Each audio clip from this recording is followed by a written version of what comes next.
खबरों के सिलसिले को आगे बढ़ाएं और अभी आपको बताएं कि मीडिया पर सुप्रीम कोर्ट के फैसले की गलत तशरीह पर सुप्रीम कोर्ट की जानिब से वजाहती एलामिया जारी कर दिया गया है। एलामिया में कहा गया कि गलत रिपोर्टिंग से कई गलत फहमियां पैदा की जा रही हैं।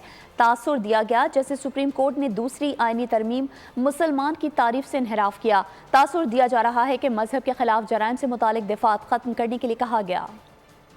सुप्रीम कोर्ट के एक फैसले पर कई गलत फहमियां पैदा की जा रही हैं।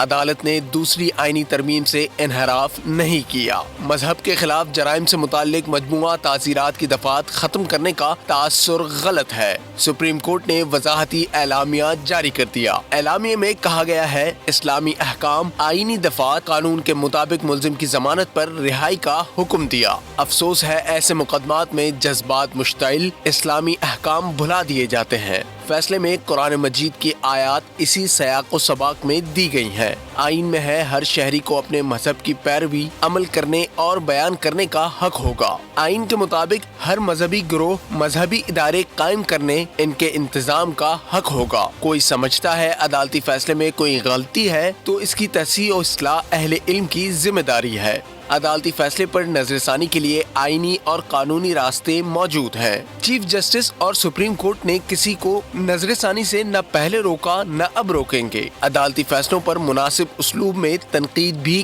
की जा सकती है। आईनी रास्ते के बरक्स अदलिया या जजेस के खिलाफ मुनज़्ज़म मुहिम अफसोसनाक है। यह आइन में मज़कूर इजहार राय की आज़ादी के हक की हुदूद की खिलाफ वर्जी भी है। सब्सक्राइब करें और बेल दबाएं ताकि कोई खबर रह न जाए।